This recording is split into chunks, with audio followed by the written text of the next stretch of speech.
Question 7 is financial maths. Mary is 25 years old and intends to retire at 65.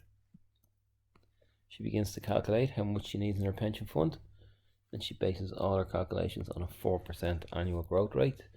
She wants to receive a payment of 30,000 at the start of every year for 25 years after her retirement. She plans to live till 90, it looks like.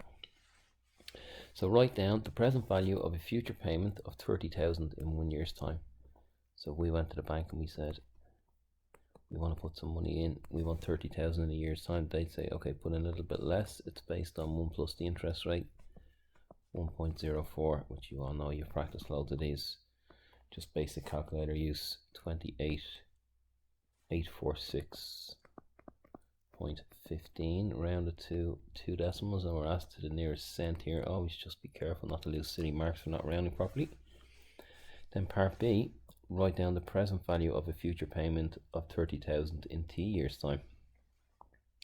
So just your little bit of knowledge here about, it's the same formula, 30,000 divided by 1.04 to the power of T. A couple of easy starters because there's 6 parts to this question.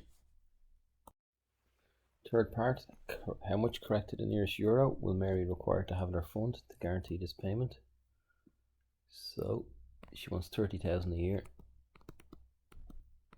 for 25 years.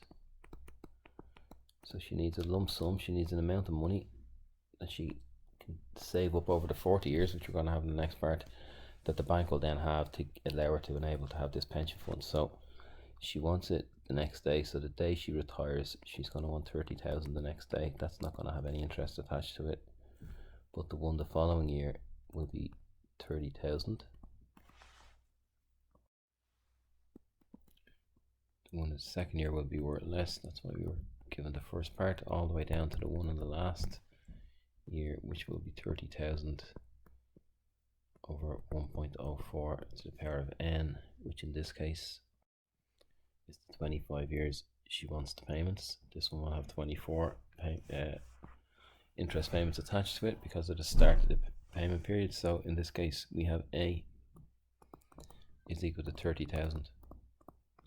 The ratio is equal to 1 over 1.04, and the sum of all these payments is the amount that Mary needs to have when she retires, so she can give it to the bank to guarantee all these payments. So we put this into the SM formula, A times 1 minus r to the power of n over 1 minus r, we get the answer. So the sum of all these n payments will be 30,000 times 1 minus, now r to the power of n is 1 over 1.04, all to the power of 25, which just the 25 goes to the bottom. 1 to the power of anything is just 1, so we're going to have 1 over 1.04 to the power of 25, all divided by 1 minus 1 over 1.04. It's so easy to make a mistake typing this into your calculator, so I definitely tried at least twice. So I checked it twice, and both times it's given me 487, 408, 89. So in the context of this question, she's going to have to save this over 40 years. So how is she going to go about saving all of this money, nearly €500,000? She decides to invest monthly to provide this pension. In how many months will she retire? There were some crazy answers for this one in the test, but there's 12 months in a year and she has 40 years to retirement from the early part of the question. So 480 months. I got integration, differentiation, all sorts of, I have no idea what, but 480 months here is the answer to this part. So we have the time period, 480. Now we're going to get the compounded monthly, the interest rate of 4%, 1.04 to the power of 1 over 12, and they want this corrected to 4 decimal places, so quite specific here. This is going to give 1.0032737.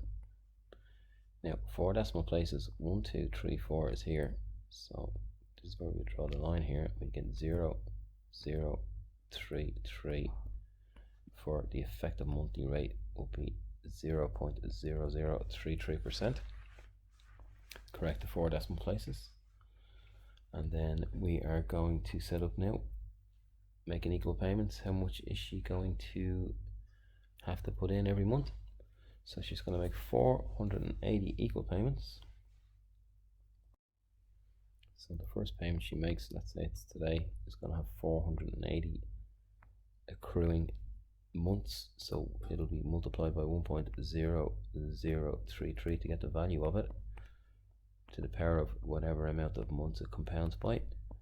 So this will be going kind of forwards. We're going to look at it in reverse now. So the next one will be 1.0033 to the power of 479, and so on, all the way back to just a times 1.0033. Don't think it specifies beginning or end of the month, but we'll consider it the end. So we look at this sequence in reverse. The first payment, A, or the first term, is going to be A by 1.0033. The ratio is going to be 1.0033. My time period, or N or T, is going to be 480. And we can say that the sum of all these payments will have to add up to what we had from before, which was 487, 489. So Sn is equal to A times 1.0033. That's my first term. A times 1 minus r to the power of n, 1 minus 1.0033 to the power of 480. Actually, that's 409, isn't it? Not 489. 487, 409. Just move my equal sign a little bit. A times 1 minus r to the power of n over 1 minus r. So if we tidy up the left hand side, we're going to get A times the number will be equal to the total that we're looking for.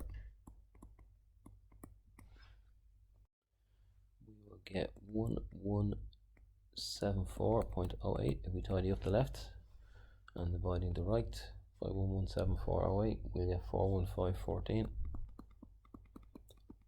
And we are asked correct to the nearest euro.